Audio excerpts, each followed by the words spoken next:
Bismillahirrahmanirrahim. Wa kana haqqan 'alaina nasrul mu'minin. Qala Rasulullah sallallahu alaihi wasallam, "Azdada ilman wa lam yasdad minallah illa abada." Sallallahu alaihi wasallam. Inilah hadirin dia. Puji syukur kepada Allah Subhanahu wa taala yang mana Allah Subhanahu wa taala telah limpahkan rahmat dan kurnianya kepada kita, waktu kita digunakan untuk agama, yang mana kita hadir dalam diri masyirat orang-orang lama dan kerja masyirat. Maka hadirin dia, bapak, ibu-ibu, kita di antara Allah Subhanahu wa taala ke dunia, khusus hadir dalam tubuh maskurat ini semua untuk perkara yang besar. Allah hantar kita ke dunia, dan khusus Allah hantar kita hadir dalam tubuh maskurat untuk perkara yang agung, perkara yang besar, perkara yang mulia. Hantar kita untuk perkara untuk mengenal sifat-sifat Allah Subhanahu wa taala, mengagungkan Allah, membesarkan Allah. Setelah kita mengenal sifat-sifat Allah, nama-nama Allah, maka ulama katakan, maka kita sepakat satu tujuan, bagaimana kita ini menyenangkan Allah, bagaimana kita membuat Allah senang, bagaimana kita harus meridhai Allah hadapan kita. Suka tidak suka, setelah kita mengenal Allah, mengenal sifat-sifat Allah, kebesaran Allah, kita mau ridha kepada Allah. Dia adalah Rabb kita, dialah tempat kita bergantung, dialah tempat kita meminta, dialah tempat kita bersandar segala seluruh kehidupan kita. Hadirin dia, sekarang kita ingin tahu bagaimana jalan untuk kita lihat bagaimana Allah suka pada kita. Tadi kita memutuskan suka tidak suka, kita butuh kepada Allah, kita ridha kepada Allah. Sekarang bagaimana jalan supaya Allah ridha kepada kita, Allah suka kepada kita, Allah senang kepada kita. Hadirin yang mulia, kita ingin menempuh jalan itu supaya kita mendapat ridha Allah, bahagia di dunia dan di akhirat. Ulama katakan tidak ada jalan lain kecuali jalan agama. Hanya satu-satunya jalan agama perantara untuk menghubungkan diri kita dengan Allah supaya Allah ridho pada kita, Allah senang dengan kita.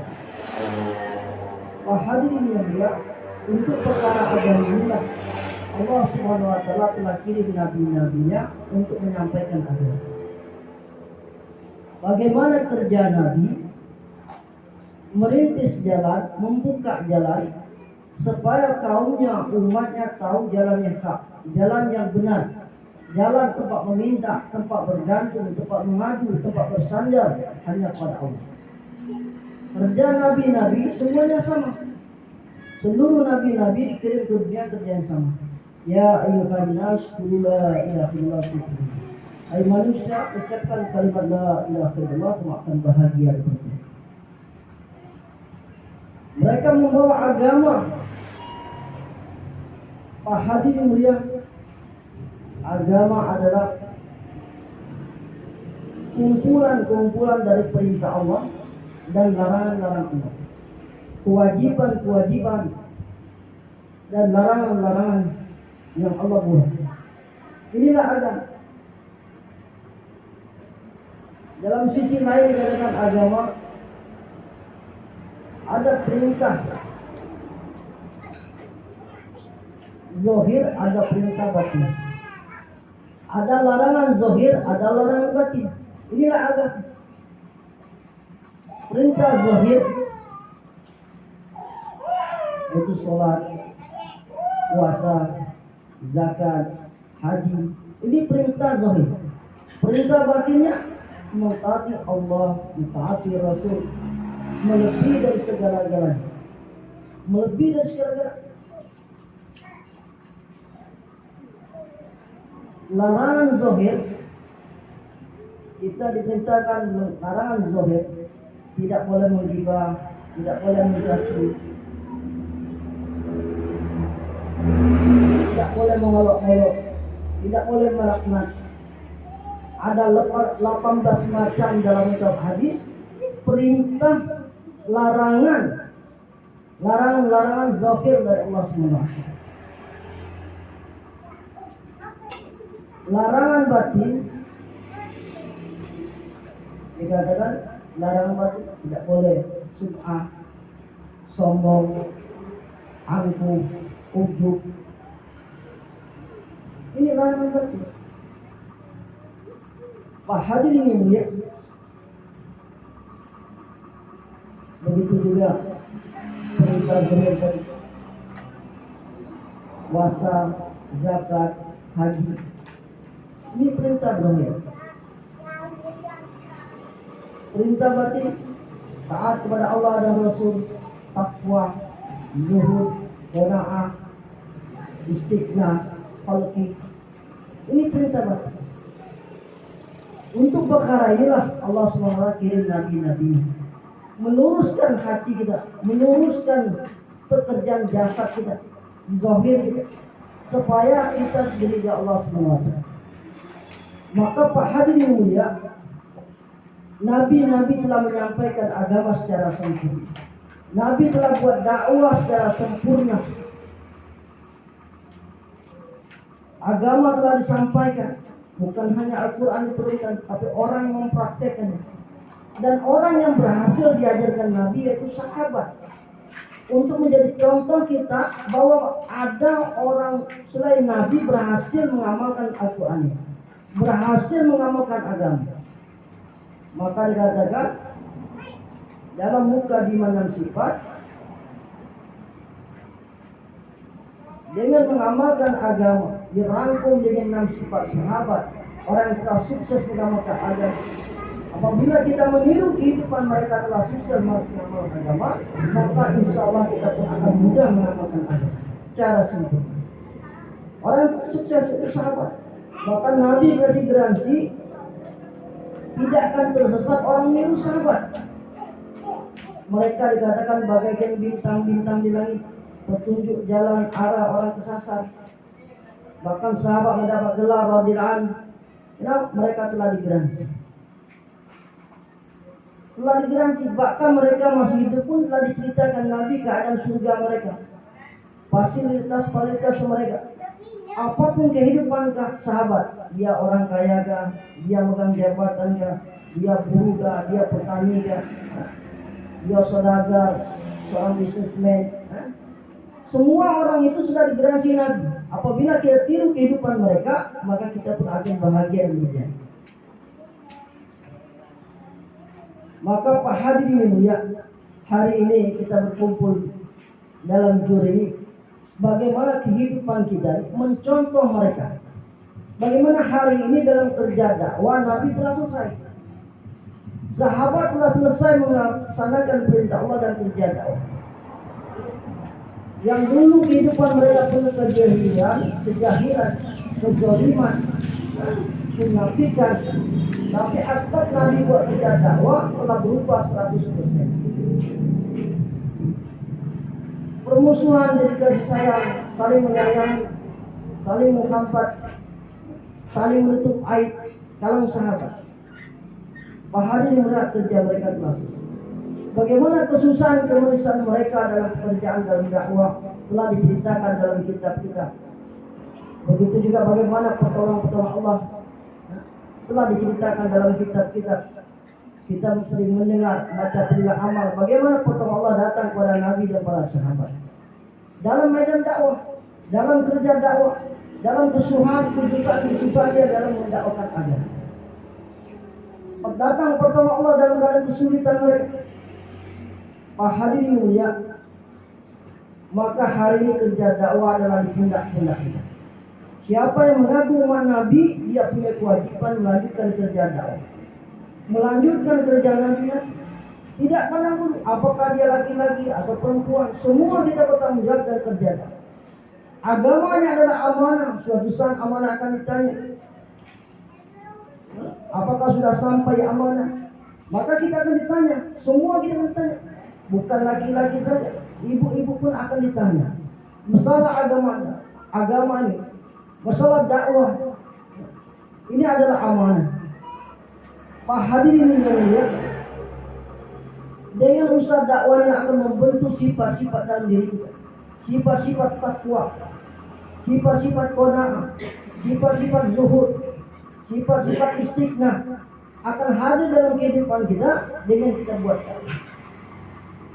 Sifat-sifat sabar akan hadir dalam kehidupan kita apabila kita berani bermujahadah, berani meniru kehidupan mereka. Pak hadirin yang mulia, bagaimana dakwah dibangun? Setelah sekian tahun mati, tidak ada lagi yang membuat dakwah. Ratusan tahun dakwah telah mati, tapi telah dibangkitkan lagi oleh Hadraji, Maulana Ilyas rahmatullahi. Orang awal membangkitkan lagi usaha dakwah yang telah mati puluhan tahun, ratusan tahun. Beliau istikharah, buat amalan, bermujahadah. Beliau adalah saudagar, orang kaya itu di India. Bangsa Quraisy, keturunan Quraisy, bolak-balik ke Mekah, Madinah, buat amalan. Bagaimana melihat keadaan umat dalam keadaan kacau balau, terutama dia melihat di Mewat. Bagaimana namanya orang Islam tapi kehidupan bukan orang Islam, amalan bukan Islam. Maka dikatakan Uzaikan, dia uslah minta petunjuk untuk bolak-balik ke Mekah, sampai dikatakan Uzaikan Maulana Ilyas ini. Maka dikatakan Uzaikan, dia uslah minta kerja. Namun Pak hadirin dia dari uslah telah dikasih kabar bagaimana kerja dakwah, sebagaimana kerja dakwah sahabat. Maulana Ilyas tidak langsung dia buat. Ini perkara gaib. Maka untuk perkara zahir beliau subah kepada ulama besar di India, yaitu ulama Kifayatullah, seorang mufti besar di India. Dikala itu beliaulah mufti yang sering mengeluarkan fatwa yang masih yang berpengaruh ulama-ulama besar. Maka beliau menceritakan keadaan dakwah, keadaan umat, bagaimana disampaikan. Dia ceritakan bagaimana dengan usaha dakwah yang apakah bertentangan syariat Nabi, akan bertentangan dengan agama, diceritakan dalam kitab. Dia minta fatwa kepada ulama mufti besar di India, Kifayatullah. Di mana Kifayatullah ini dikatakan seorang mufti besar, bahkan orang-orang dari seluruh dunia itu banyak minta fatwa kepada beliau. Salah satunya orang-orang Palestina. Dahulu awal-awalnya Palestina ini negara makmur, negara hebat, super power. Maka juragan orang Palestina itu menjadikan mendatangi Mufti Kifayatullah di India, minta fatwa bagaimana keadaan orang Yahudi mau beli tanah. Bolehkah kami menjual tanah kepada orang Yahudi? Maka beliau katakan tidak boleh menjual tanah kepada orang Yahudi, tidak boleh, haram. Maka orang-orang Palestina tidak puas dari fatwa dari mufti ini, ia pergi ke Arab, pergi ke Mekah, bertanyalah kepada ulama-ulama di Mekah. Ternyata dengan alasan ikram, ada ulama membolehkan menjual tanah kepada orang Yahudi. Maka katanya kita ambil fatwa ini. Ini ada unsur bisnis menguntungkan, dijual mahal. Kenapa minta kita fatwa kepada orang ajam? Ulama di Mekah. Maka diambillah fatwa ulama Mekah, dijuallah tanah Palestina ini kepada orang Yahudi. Akhir-akhirnya tanah itu digerobak terus di Palestina sampai hari ini. Tahun 48 hancurlah negara Palestina menjadi budak jajahan. 45 Palestina masih berpengaruh waktu itu, Pak, masih hebat. Dia negara pertama yang didengar oleh seluruh dunia mengesahkan Indonesia jadi merdeka. Maka diakui PBB. Kenapa? Negara yang hebat Palestina yang mengesahkan bahwa Indonesia boleh merdeka. Maka didengar. Kenapa? Negara super power waktu itu. Madinah negara, Palestina negara maju.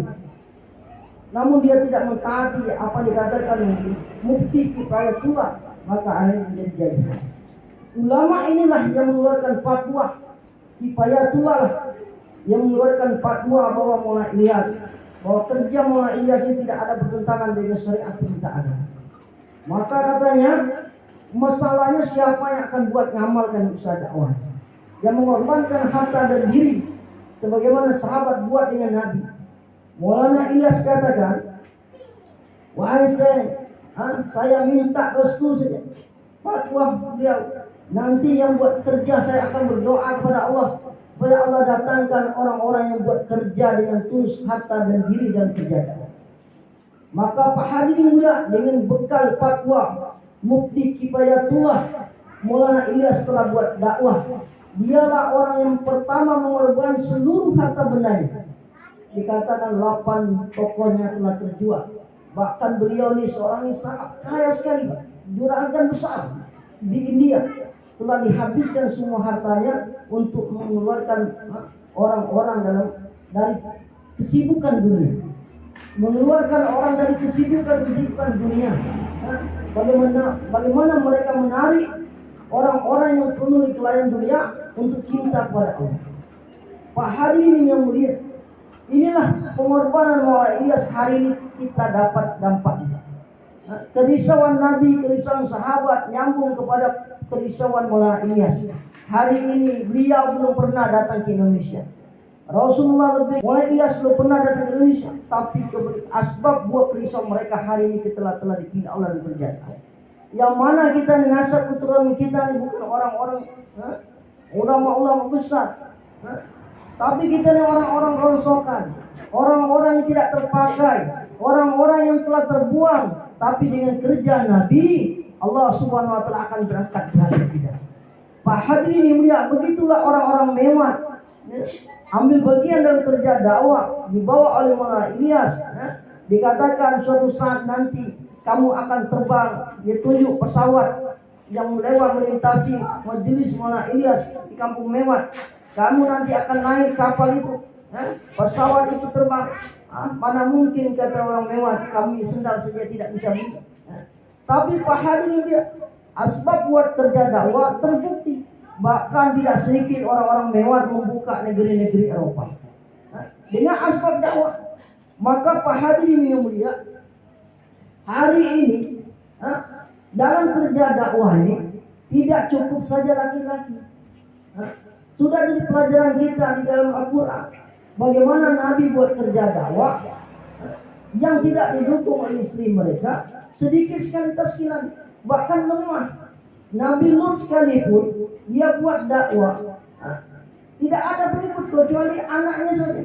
Istri pun tidak ikut dalam sedekah. Bahkan istri Nabi Nuh begitu juga, kita sering dengarkan dalam bayat. Laila wan nahar beliau buat dakwah, tapi taskilannya kurang lebih naik kapal 78 orang. Menurut riwayat yang tidak semua 83 orang, tapi yang naik kapal sampai 78 orang kita. Pak Hadirin yang lainnya dibinasakan, yang tidak ikut nabinya dibinasakan.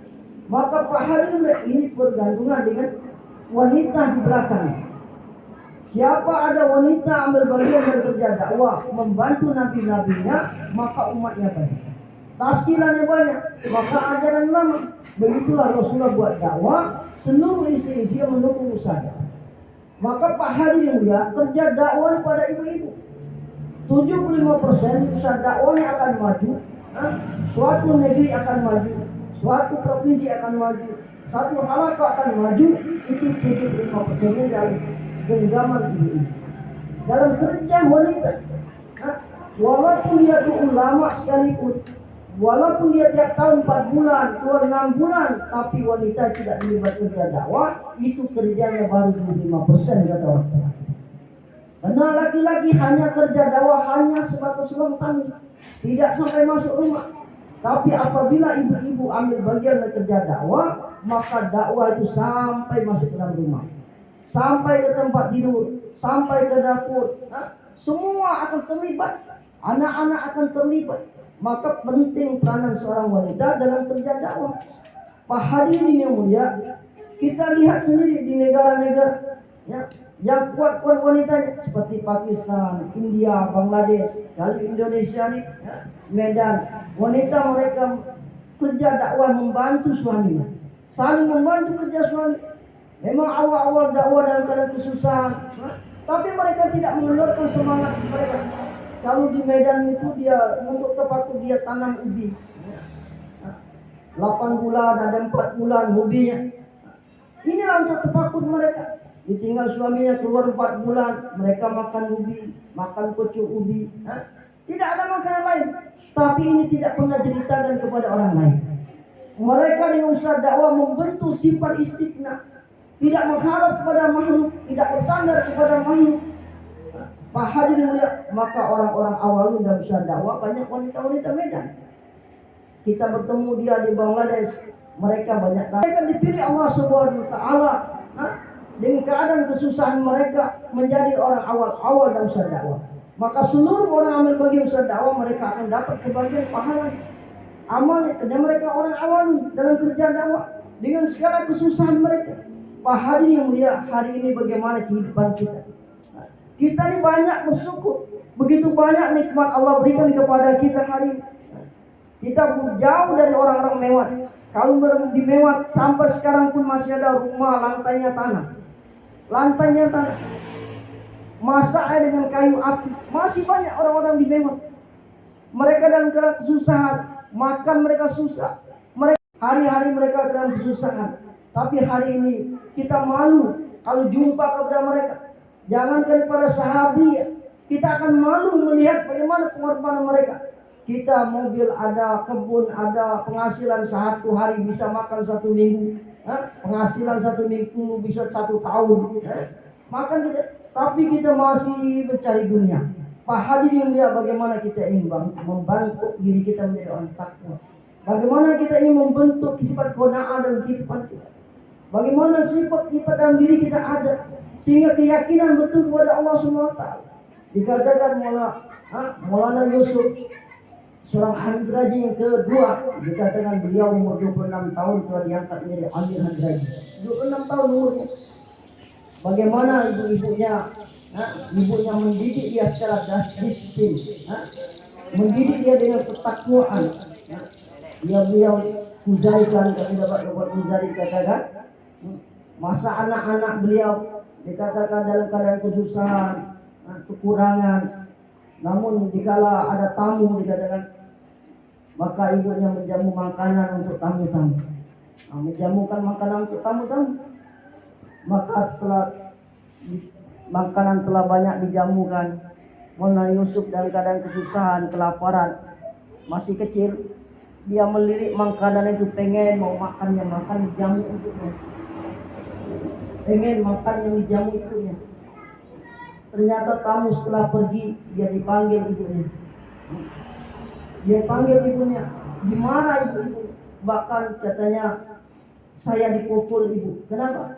Karena tidak ada adab. Kenapa kamu lirik makanan yang telah dijamu pada tamu, sehingga tamu tidak makan leluasa. Kalau kita makan di Indonesia ada adab, Pak. Kalau kita makan tidak boleh dihabiskan, karena makan selalu seperti itu. Jangan kalau kita bertamu makan jangan dihabiskan, karena anaknya masih melirik mau ingin makan.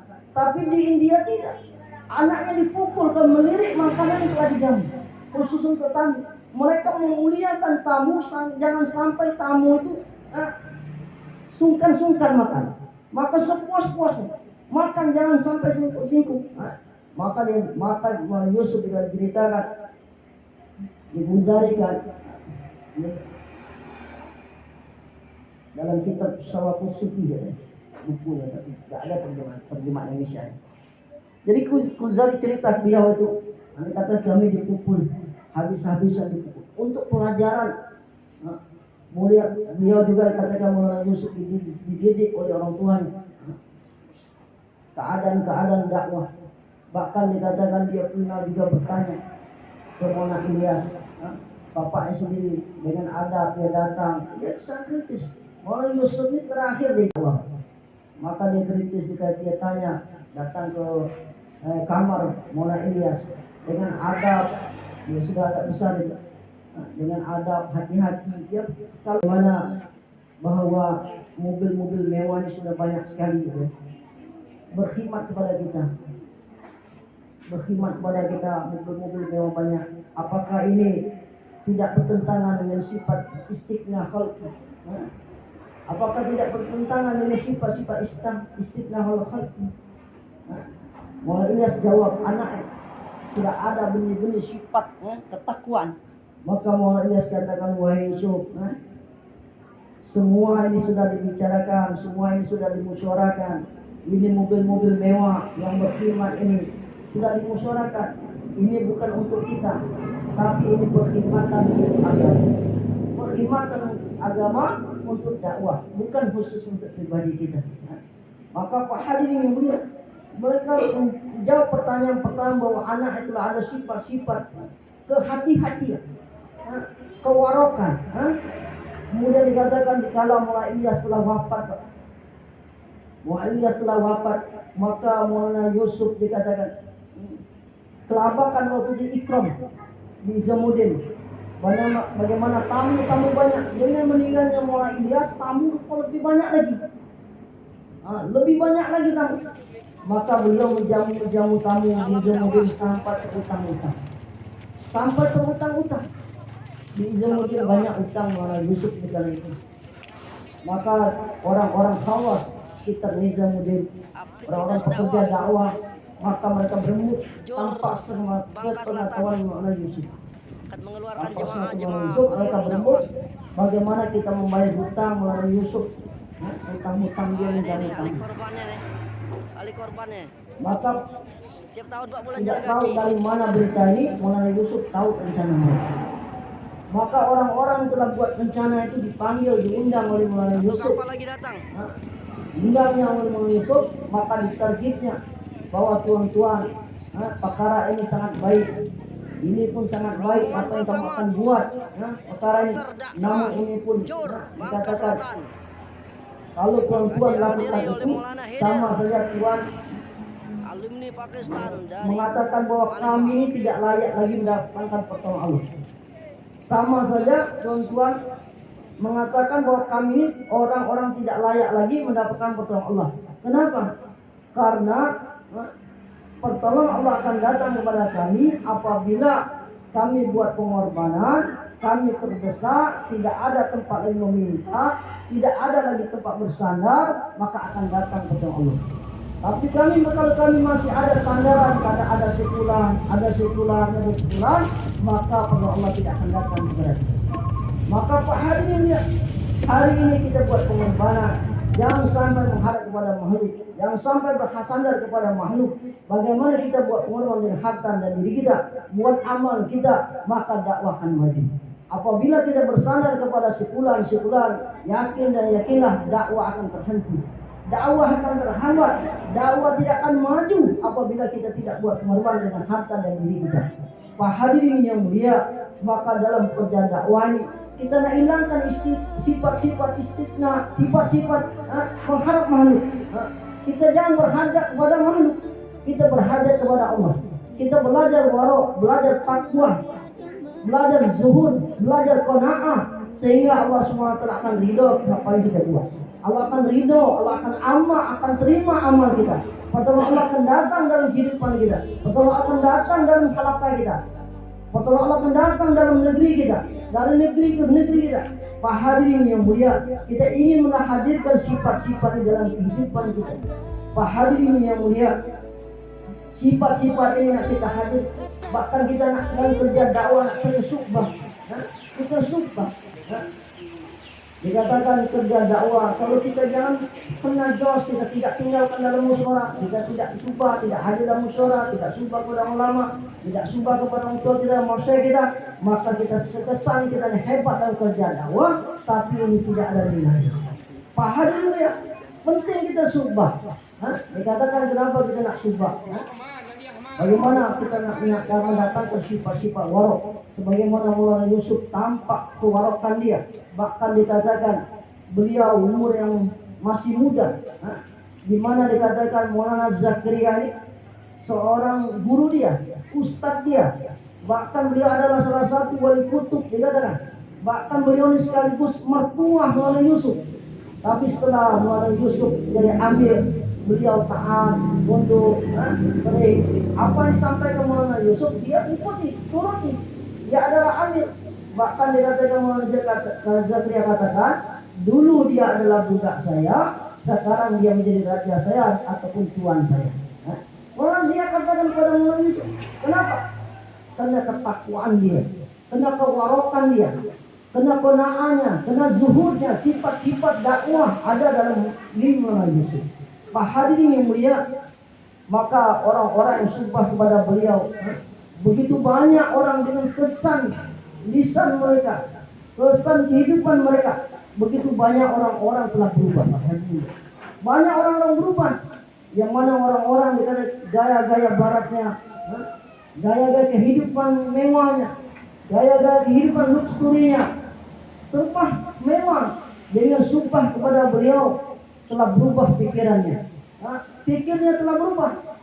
Timbul ketaatan, kewarokan, kezuhudan, pikir dunianya berkurang, jadi pikir akhirat. Dengan asbab subah kepada orang-orang yang telah berhasil membina sifat dalam medan dakwah.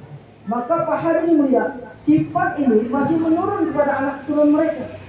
Siapa anak turun mereka? Yaitu Maulana Sa'ad sekarang. Bagaimana sifat-sifat ini masih ada dalam kehidupan mereka. Kehidupan mereka sederhana, zuhud, pahala. Maka kehidupan kedua mereka masih terjaga, pahala. Beliau masih keturunan ke-37 dari Abu Bakar Siddiq radhiyallahu anhu. Sifat-sifat Maulana Yusuf ini masih mengalir darah daging mereka kepada Maulana Sa'ad, cicit mereka, cucu mereka, kewarokan, kemudian tanda-tanda itu masih ada. Dikatakan orang kalau melihat Maulana Sa'ad ini, orang bodoh sekalipun dia akan tahu bagaimana cara berjalannya, bagaimana cara makannya, bagaimana cara duduknya. Kita melihat sendiri bagaimana kami waktu berjalan mengejar Maulana Sa'ad untuk menghantar orang subah waktu di halaman Masjid Nabawi. Berjalan beliau ini seperti Nabi, seperti mau turun tebing, cepat sekali kayak turun tebing. Maka kita kejar untuk menghantar orang subah selama beliau. Kemudian beliau pernah ditanya juga waktu itu tarjimnya Maulana Akram Malaysia di majelis halakannya para ulama. Maka ulama Arab, tarjimnya Maulana Akram Malaysia, ditanya oleh orang-orang Arab, wahai Syekh, kenapa antum ini tidak istiqomah dalam bersorban, imamah? Kadang kalau bersorban, kadang tidak. Maulana Sa'ad katakan, saya pakai ini, saya ingin sampaikan inilah sunnah Nabi. Kalau Nabi buat sorban terus itu menunjukkan wajib. Maka Nabi kadang pakai imamah, kadang tidak. Maka saya buat kadang pakai, kadang tidak. Menunjukkan ini adalah sunnah. Ini sunnah. Maka pahami kita yang tidak sekolah, tidak mondok, sejak melihat gerak-gerik Maulana bahwa itulah sunnah. Bahkan dikatakan beliau cara berjalan bagaimana pengajaran Nabi. Kemudian cara duduknya. Maka orang katakan duduk seperti ini sunnah. Duduk seperti ini. Semua duduk itu kita tengok Maulana Sa'ad itu dia tunjuk sunnah. Bagaimana duduk di atas kaki kiri itu sunnah. Duduk bersila juga sunnah. Itu yang tampakkan itulah sunnah. Bahkan orang berdebat dikatakan nyiri itu sunnah. Dikatakan lihat Maulana Sa'ad, dia nyiri kan nyiri kan? Dia tidak nyiri. Menunjukkan itu tidak sunnah. Karena beliau seluruh gerak-gerik beliau ini aktivitasnya dia ingin menampilkan bagaimana surah Nabi. Surah Nabi, sirah Nabi, pikir Nabi. Ini yang dibuat. Maka orang tanya, Maulana Akram, Maulana Zainal Abidin, seluruh kehidupan beliau ingin mencontoh tapak tilas bagaimana kehidupan Nabi. Sehingga orang sumpah kepada Izamuddin melihat kehidupan Maulana Sa'ad ini, maka orang yang tidak belajar ilmu agama pun, orang bukan pondok madrasah, orang tidak sekolah, dia melihat gerak-geriknya, itulah kehidupan Nabi. Kehidupan Nabi, bagaimana musyawarah mereka, bagaimana kerja mereka dalam taklim mereka, semua dia buat amal. Pak hadirin yang mulia, maka kita ingin belajar sumpah kepada mereka. Maka kerja-kerja kita juga buat sumpah. Bagaimana bertemu, bagaimana kita ingin bertanya kehidupan istri-istri mereka. Semua istri mereka mengamalkan perkara ini. Apa dibuat oleh sahabiah, mereka mengkopi. Maka kita sahabat itu tidak dicetak secara umum, hanya dari mereka saja. Kita sahabat itu dicetak dari di sana, diterjemah orang-orang dakwah saja, tidak dipublikasikan, tidak dimasukkan dalam pabrik-pabrik umum. Kenapa? Karena diarahkan orang tua kita telah hadir dalam kehidupan kita, telah ada di rumah-rumah kita. Maka hari ini kita ingin baca kitab-kitab ini. Maka orang yang tidak sekolah sekalipun, kalau rumahnya hidup amal taklim, maka dia akan jadi pintar, akan jadi cerdas mengamal agama. Karena taklim ada 3 pelajaran dalam taklim. Pertama, dia akan menjadi terbiak pendidikan kita. Kedua, dalam taklim ada hidayah. Bagaimana Sayyidina Umar dalam hidayah asbab taklim. Ketiga, dalam taklim ada tazkiyah. Tazkiyah pembersih, akan mengampunkan dosa-dosa kita. Maka dalam taklim dikatakan ibaratkan rumah itu ada mesin cuci, ada mesin cuci canggih. Seperti di Malaysia kemarin, ada mesin cuci yang canggih. Apabila kita masuk pakaian yang kotor, maka akan digiling, akan dibilas, maka akan jadi langsung kering, langsung bisa dipakai. Ini mesin canggih. Barang yang kotor dimasuk ke mesin, langsung dicuci, langsung dibilas, langsung dikering, langsung bisa dipakai. Ini mesin cuci canggih. Maka ibu-ibu kalau ada mesin cuci seperti ini, maka anak-anak main tidak khawatir lagi, dia akan mudah membersihnya. Inilah taklim kita, ini mesin pencuci rohani kita. Apabila kita dalam keadaan hari-hari dalam tanpa sengaja kita telah menggibah, kita telah mencaci dan sebagainya, kita duduk dalam taklim, dan akhir taklim kita ada tutup kiram majelis, maka akan mengampunkan dosa-dosa kita di kala hari itu. Maka penting kita buat taklim setiap hari. Bahkan dikatakan taklim rumahnya harus dibuat 1,5 jam. Dulu dikatakan 1 jam, sekarang 1,5 jam. Bapak-bapaknya di masjid 1,5 jam. 1,5 jam khusus untuk taklim. Sementara di rumah buat 1,5 jam. Hari ini dikatakan membuat taklim 1,5 jam bahkan lebih penting daripada hadir taklim mahala untuk nempel di halaman orang, kecuali taklim mahala kita. Kalau mahala kita ada taklim masrur, itu lebih dianjurkan. Kita buat taklim mahala masrur. Tapi di mahala kita kalau tidak ada taklim mahala masrur, maka kuatkan taklim rumah kita 1,5 jam. Membuat taklim 1,5 jam di rumah kita lebih baik daripada kita nempel taklim mahala orang lain. Maka hari ini musturat yang hadir dalam kerja musturat ini orang lama semua. Orang lama semua dalam kerja musturat. Maka kita nak bersyukur kepada Allah yang mana Allah telah pilih kita dalam kerja dakwah. Maka hadirin yang mulia, ibu-ibu, hendaklah kita dalam buat kerja taklim ini kita sempurnakan amal dalam taklim. 5 amal dalam taklim. Dan kita harus ada taskil. Kita orang-orang lama dalam taklim ini, orang lama dalam dakwah ini, kita nak buat schedule. Kapan kita risau keluar 3 hari? Kapan kita keluar 10 hari? Kapan kita 40 hari? Kapan kita mau berangkat 2 bulan IP? Negeri jauh. Ini harus ditata. Kalau kita tidak tertata, maka akan bertumburan dengan perkara urdu kita, perkara dunia kita, pekerjaan kita, kebun kita, sawit kita.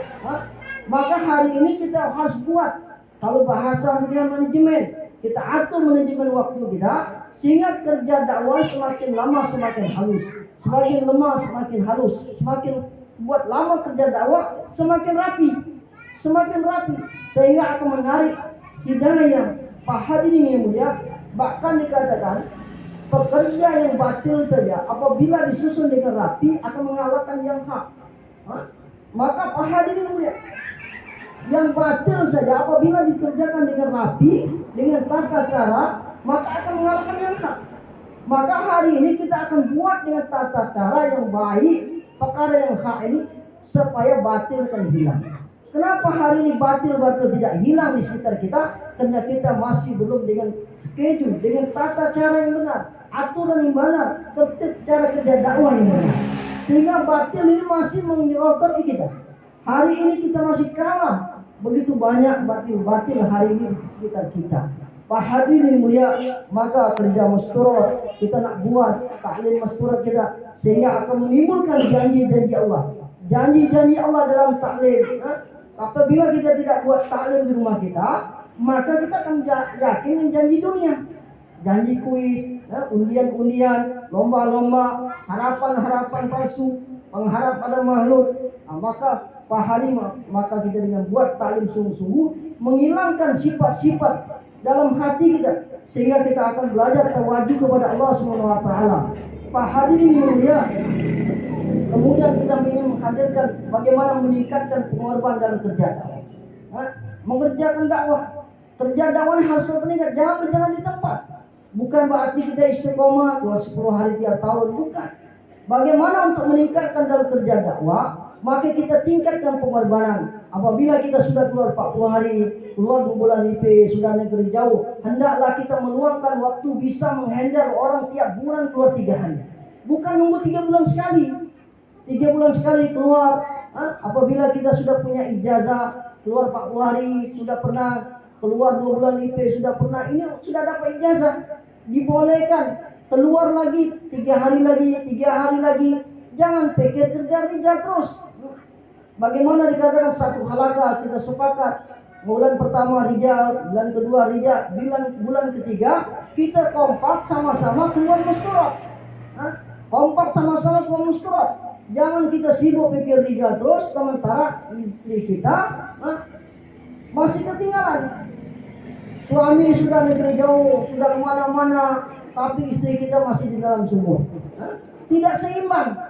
Maka pahala siapa yang akan memikirkan? Maka ibu-ibu harus tahu, apalagi sebentar lagi akan istimewa. Bulan istimewa akan ada istimewa besar.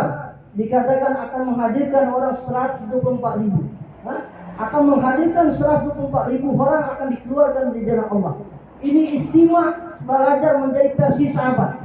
Bagaimana Nabi buat istimewa di Haji Wada 124.000. Maulana Ali pernah saya dengar bayar, jemaah ikhtiar Nabi pertama berangkat dari Madinah itu 5.000 saja. 5.000 berangkat dengan Nabi ke Haji Wada. 5.000 orang. Dalam perjalanan sahabat ada yang usuli berhaji sama-sama dengan Nabi, sampailah di Haji Wada 124.000. Awal mula 5.000. Begitu juga kita nak istimewa bulan September ini, istimewa besar. Target yang 124.000 orang hadir akan keluar di jalan Allah. Maka bagaimana kita buat jemaah ikhtiar minimal 5.000 orang. Mungkin dari provinsi ini 200, di provinsi sana 300, di provinsi lain 400. Dengan awal pergerakan minimal 5.000 orang jemaah ikhtiar, maka puncak bulan 9 itu akan tercapai 104.000. Ini sudah ada contoh. Dengan jemaah ikhtiar terbentuk. Mungkin kita ngambil andil dari halakah kita 1 jemaah, dari Pangkal Pinang 2 jemaah, dan semuanya setiap halakah mengambil andil dari jemaah ikhtiar. Jemaah inilah akan usuli sehingga nanti pas bulan 9 terkumpul orang 124.000. Sebagaimana meniru Nabi buat istimewa di Haji Wada. Maka Pak hadirin mulia, sebelum terjadinya ini, maka kita nak pastikan ibu-ibu sudah buat pengorbanan dari awal. Kenapa? Sebelum bulan 9, bagaimana ibu-ibu buat pengorbanan keluar 10 hari ataupun 4 hari ataupun 2 bulan IP. Masyurah ini termasuk jemaah ikhtiar. Ini termasuk jemaah ikhtiar menyukseskan istimewa bulan 9. Maka dengan ibu-ibu kompak keluar 40 hari, kalau sudah pernah keluar 10 hari, maka tingkatkan pengorbanan ibu keluar 40 hari. Satu jemaah ini masuk ibu jemaah ikhtiar istimewa bulan 9. Maka namanya kalau masuk ikhtiar, maka ibunya akan memborong pahala orang yang akan keluar di puncak bulan 9. Ini istimewa. Mula Rasulullah katakan kepada sahabat, pengorbanan orang sebelum Haji Wada dengan sesudah Haji Wada tidak bisa dibandingkan setengah mud dengan pengorbanan orang setelah Haji Wada. Pengorbanan orang sebelum Haji Wada tidak bisa mengimbangi setengah mud dari pengorbanan orang setelah jiwanya. Jemaah ikhtiar. Maka Pak hadirin mulia, ibu-ibu apabila ibu buat pengorbanan sampai bulan 9, bulan 6 bapak sudah berangkat. Bulan 6, bulan 7, bulan 8 bapak semua hampir rata-rata sudah berhidayah. Maka sebelum bulan 6 hendaklah ibu-ibu ambil bagian dari jemaah ikhtiar. Jemaah ikhtiar bawa suaminya, taskil suaminya untuk keluar 40 hari. Yang pernah keluar 10 hari tingkatkan pengorbanan jadi keluar 40 hari. Kalau masih ada keperluan kita, kecukupan kita, Allah pilih kita buat doa, kita ikhtiar buat sungguh-sungguh, masa kita masih ada, kita sempurnakan amal muqomi kita bisa berangkat 2 bulan itu. Di Pangkal Pinang ada 3 pasang, sudah ada visanya untuk berangkat Masturat itu. 2 pasang siap ke Bangladesh. Maka hari ini membentuk jemaah ke IPB, ini bukan bentuk jemaah dulu, tapi membuat visa dulu. Buat visa sudah ada, kena visanya 1 tahun. Kalau sudah ada visanya, baru kita bentuk jemaah Masturatnya. Maka ibu-ibu masih ada peluang, bisa kita keluar negeri. Jangan, Masya Allah, hari ini jangan terlena dengan uang. Tiba kita memang buat usaha, kita ikhtiar, menabung, doa, sholat, buat amal. Tapi kita jangan terwaju dengan uang. Yang memberangkat kita bukan uang, tapi akan memberangkat kita dari Allah SWT. Maka kita jangan mengharap kepada sebulan, tapi hendaklah kita mengharap bersandar hanya kepada Allah SWT. Mutlak hanya kepada Allah. Kita menafikan perkara yang lain, kita terwajib kepada Allah. Kita akan melihat kita keluar jalan Allah dengan bunga-bunga pengalaman iman sebelum keluar. Maka kita dengan pengalaman iman ini akan lebih menguat kita dalam kerja dakwah. Pak hadirin mulia, maka ibu-ibu insya Allah kita akan tunggu. Ibu-ibu ini akan berangkat 2 bulan IP negeri jauh, di mana Bangka Selatan ini, Masya Allah, kita lihat data dari Pangkal Pinang. Sedikit sekali mengeluarkan jemaah nisab 3 hari, 10 hari. Maka dari jur inilah titik awal start bangkitnya Pak Ketua Lima. Dari jur ini kita mengharapkan dari ibu-ibu yang hadir di sini, ibu adalah orang-orang awalun dari jur ini membangkitkan Ketua Lima untuk bangkit kerja Masturat.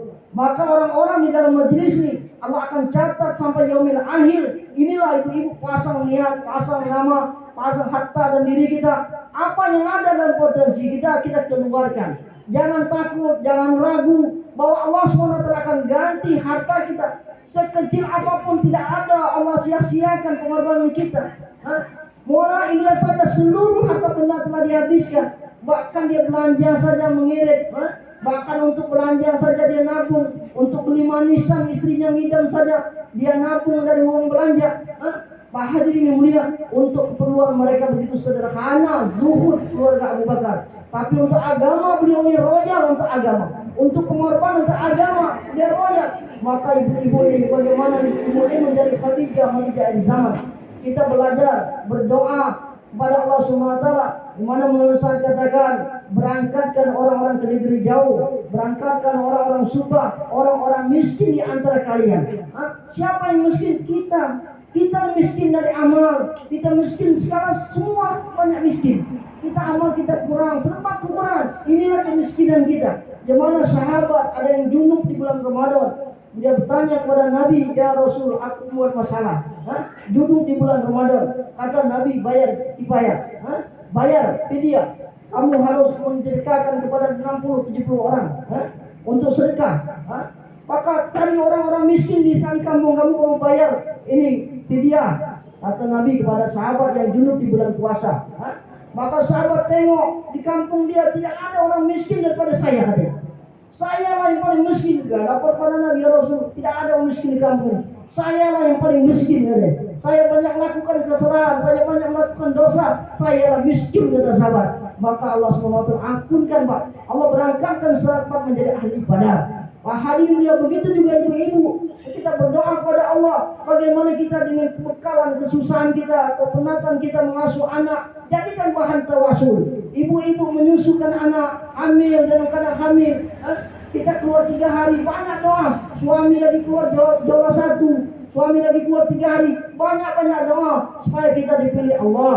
Supaya kita dipilih Allah setiap saat dalam mendakwahkan agama. Bagaimana kita setelah dipilih Allah pakai diri kita. Allah pakai harta kita, Allah pakai rumah kita dalam kerja dakwah. Maka insya Allah ibu-ibu taskil kawan-kawan kita untuk meluangkan waktu harta dirinya untuk meningkatkan pengorbanan dalam usaha dakwah.